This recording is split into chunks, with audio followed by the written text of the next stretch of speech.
Kandidati pavarur që mbështetet nga opozita në garën për kryetar të Bashkisë Matë me 9 nëntor Eduard Brahilika i ka nisur takimet zyrtare nga qyteti i Burrelit që këtë të shtunë. I pranishëm në hapjen e fushatës ishte drejtuesi i Departamentit të Shëndetësisë në Partinë Demokratike Ilir Ali Mehmeti, i cili vlerësoi kandidatin Eduard Brahilika. Fëmijët ku i keni? Në kurbet. Si mund të jemi mirë? Ky vend që ka prodhuar gjak fistik ka irini që sot po ik. Kjo është e vërteta.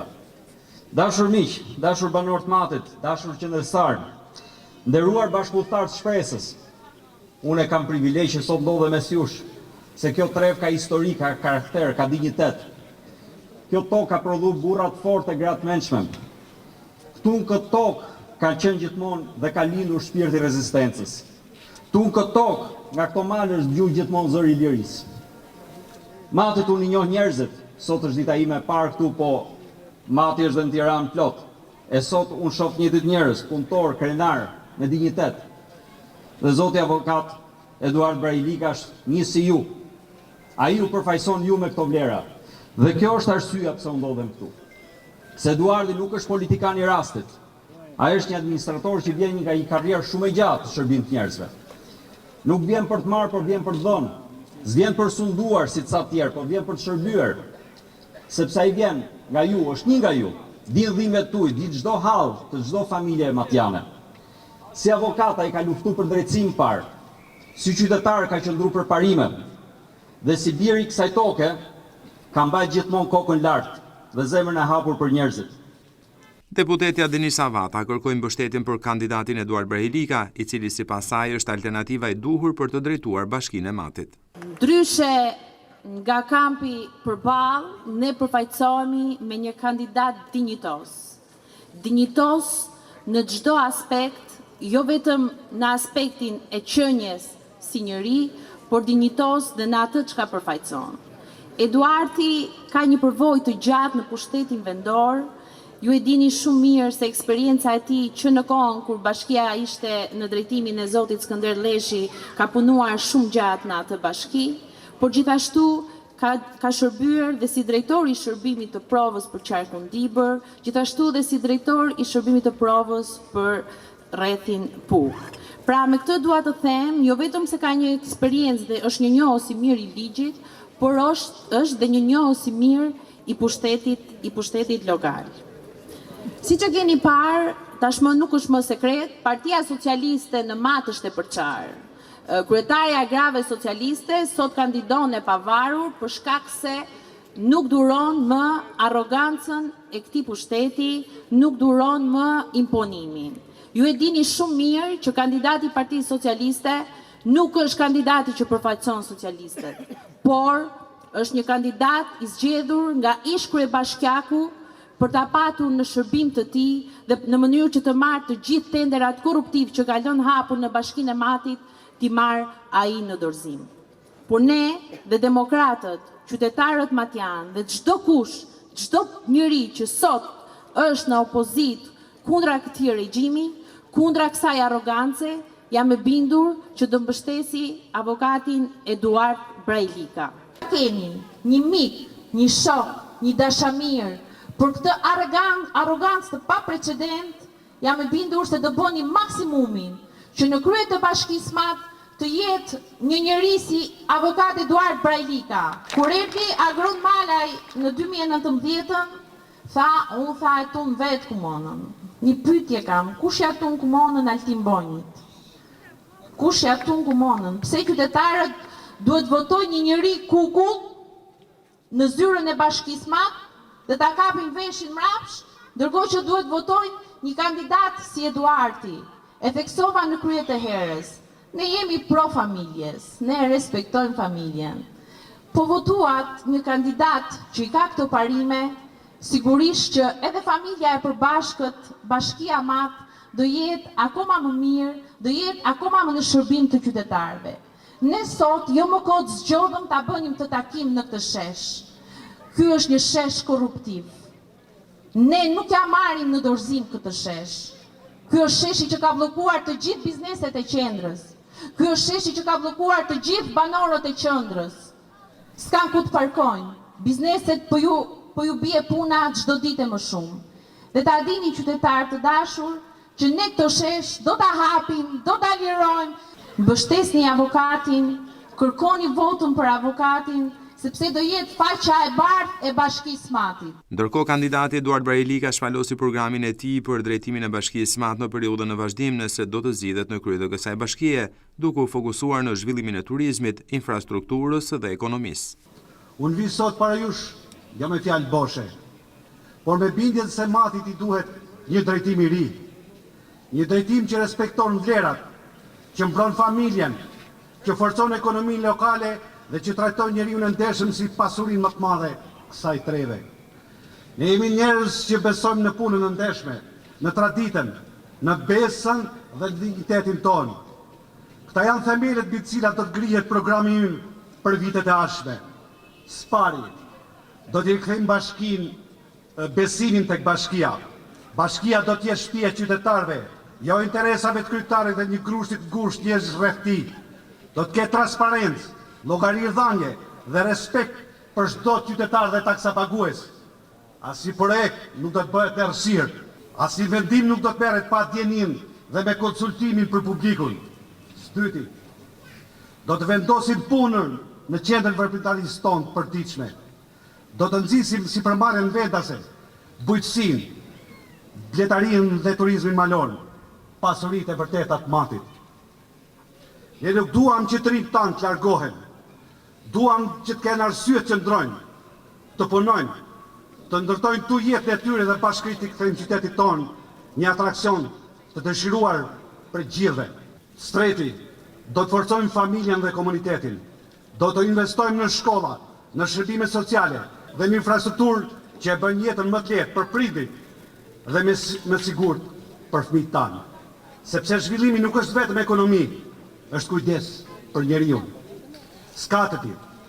Do të mbrojmë natyrën dhe trashëgiminë tona, lumi i Matit, pyjet, fshatrat, tona të bukura, historia dhe kultura e kësaj treve historike janë pasuria që mund të preken, por duhen mbrojtur dhe promovuar me krenari. Spesti, do të udhëheqim me përgjegjësi, ndershmëri dhe dignitet, ashtu siç e meriton kjo trevë. Unë nuk premtoj mrekulli, por premtoj ndërgjegje, punë dhe ndershmëri. Ky është premtimi im ndaj jush, që çdo vendim, çdo projekt, çdo hap do të bëhet me mendjen dhe me zemër për Matin. Të nderuar bashkëqytetarë e mi, si e konceptoj unë karrigen e kryetarit të bashkisë? Në demokraci, ajo karriga është e popullit. Pavarësisht se demokracia ka qenë e rrudhur dhe me problematikat e kësaj. Por është e vetë një karrige që në demokraci të brisht ka ngelur karrige cilat duhet burojnë nga populli. Dhe ajo karrige është në shërbim të popullit. Jo për të shkuar në atë karrige për të gjetur miqe shok për të takuar kryetarin, por t'i bjerit derz dhe kryetari ka detyrimin të shohë kam të respektoj qytetarin që i dha karrigen. Nuk shihet ajo karrige si një komoditet, por shihet si një premtim, si një obligim. Dhe nuk është premtim, por zotim. Ajo karrige do t'jetë e juja dhe jo imja. Buxheti i bashkisë duhet jetë në funksion të zhvillimit të Matit, dhe jo në funksion të interesave personale të 2 apo 3 personave. Atëherë për shkak të eksperiencës sime administrative në drejtimin e pushtetit vendor, do të lejoni të jem dhe pak teknicen.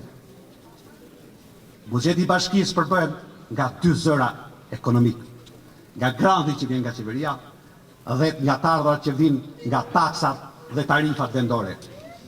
Grandi që vjen nga qeveria, nderuar Matjan, 75% e tij harxohet për paga dhe për ofiqet të interesave të ngushta.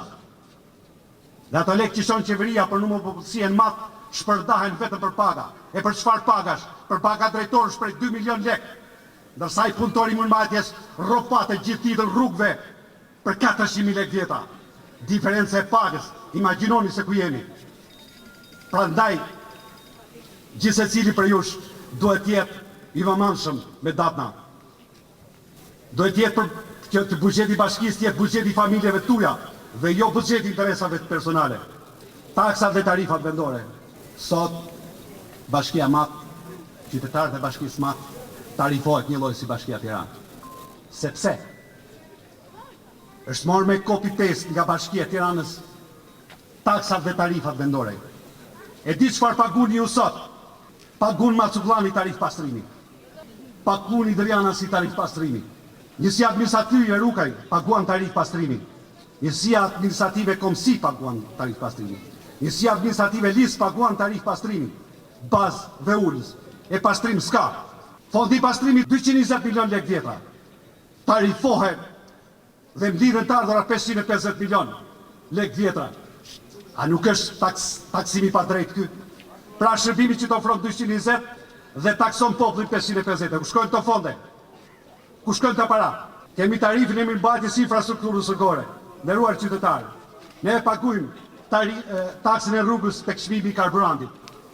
Por Bashkia Mat nuk është gopur me këtë çmim karburantit, se është çmimi më i lartë i karburantit në Europë. Tarifon edhe mirëmbajtjen e rrugëve rurale. Dhe rrugë s'ka. Kemi tarifa në mirëmbajtjes pallateve, tarif ndotje, taks ndërtese dhe trulli. Çfarë ndodh me taks ndërtese dhe trulli? Çfarë ndodh me këtë? Ka mbredhur gjithë Matin. Në një banesë me 80-90 metra katror janë 3 familje brenda. Dhe taksojnë të 3 familjet për të njëjtën sipërfaqe toke dhe për të njëjtën sipërfaqe trulli. E po kjo është e padrejtë. Te janë lekët tona. Dhe nuk dim se ku kanë shkuar këto të ardhura, por për interesa klienteliste. Taks dhe tarif, vaditje dhe kullimi. Shkojnë Macukull, ujë s'ka. Vindërjan, ujë s'ka. Shkojnë Rukaj, ujë s'ka. Shkojnë Komsi, ujë s'ka. Shkojnë Bas, ujë s'ka. Po çfarë takse i merr ti kur nuk i çon ujin atje? Unë taksoj dhe tarifoj për atë që shërbej. Dhe nuk mund taksosh dhe tarifosh për atë që si ofron shërbim.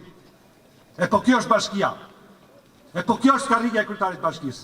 Krijuar një opinion, një mendim qytetin e Burrenit që ka patur investime. Po, ka patur investime. Ka patur lek. Mbi 50 milion euro janë dhënë matë, nga viti 2019 e në vazhdim. 3 janë projektet kryesore që kanë thithur gjithë fondin e investimeve në matë. Ujësielësi Zalë Gjosheve, që kishte destinacion 2 njësi administrative. Derian dhe Rukaj. Është futur një tub me 14 milion euro pa element të tjerë saj kontrate që nuk e kam, nuk është momenti sot për të folur.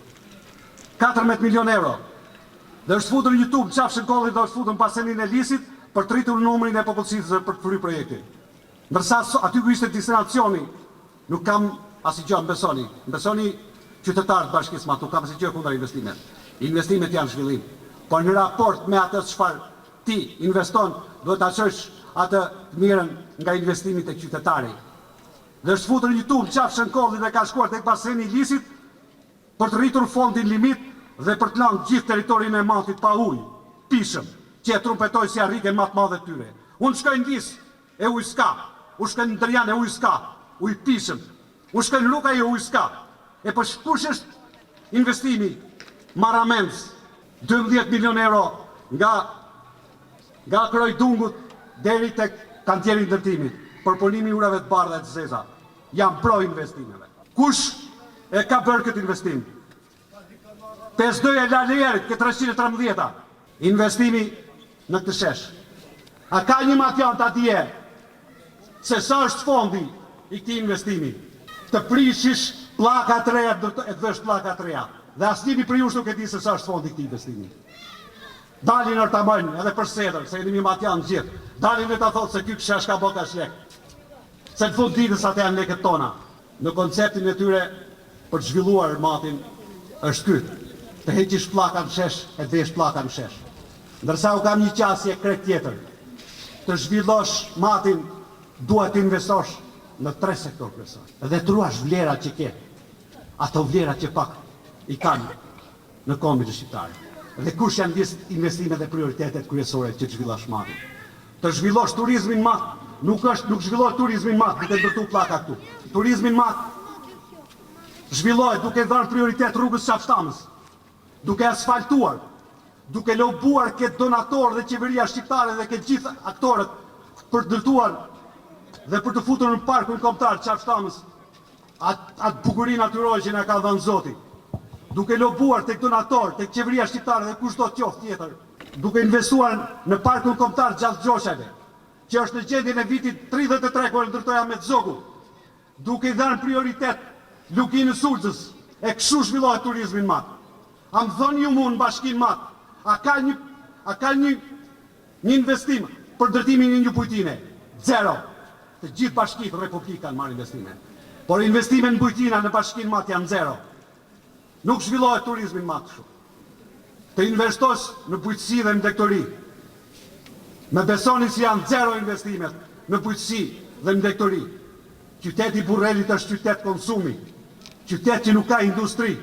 I vetmi biznes është një biznes fason që është qelur në vitin 2006, kur kam qenë në bashkinë, pjesë administratës bashkisë Mat. Dhe s'është bërë një negocim me një biznes i cili punon në fasenori për të hasur një pucari këtu. E di pse? Sepse nuk kanë interesa. Por ama ky interesi i qytetarëve të Burrelit, të zhvillosh dhe të punësosh njerëz në qytetin e Burrelit. E Mati zhvillohet duke investuar në infrastrukturën rrugore që është cop-cop. Janë rrugëve. Dhe shkon e lëshon asfalt elektoral me 3 centim. Pas një projekt. Dhe asnjëri prej nesh nuk e din se sa janë to fonde. Nuk jam kundra investime. Po investime me parametra. Shtro asfalt pa kanale kulluse. E di çfarë ka ndodhur, nderuar, gjithë secili prej nesh në shtëpitë tona ka një hall, ka një problem. Dhe ka 13 vite që hallin dhe problemin tonë e kanë identifikuar. E kanë kap fort përfytje atë hallin tonë dhe problemin tonë. Dhe pse përdorin atë hallin? E përdorin në funksion të votës. Edhe po kjo është e turshme. E halli gjithë secili prej nesh nuk mbarohet asnjëherë, se zgjedhje ka një herë 2 vite. Pra kjo është shumë e rëndë ta rrish në këtë situatë. Kam vënë re që në kohët e fundit kanë në disa familje të varfra, në funksion të atij halli që kanë bërë një fond për riparimin e çative të disa njerëzve në nevojë. Absolutisht është gjë e mirë. Por jo sot, se ka 6 vjet që qeverisin bashkinë. Dhe kjo sot është në funksion të atij halli, në funksion të asaj votës. Shkojnë dhe shtrojnë, më vinë telefonata, po shtrojnë rrugë të demokratët. Po le të shkojnë ta bëjnë se kanë detyrim një gjorë rrugën të demokratët. Se demokratët dhe djatët nuk mashtrohen për një rrugë zhavor. Mati nuk e ngret dot një njeri vetëm, por një bashkim i njerëzve të mirë, të ndershëm. Prandaj ju ftoj të bashkohemi, të kthejmë besimin, të ringrem punën, të ruajmë traditën, të ndërtojmë së bashku një të ardhme më të fortë, më të drejtë dhe më të ndershme për Matin.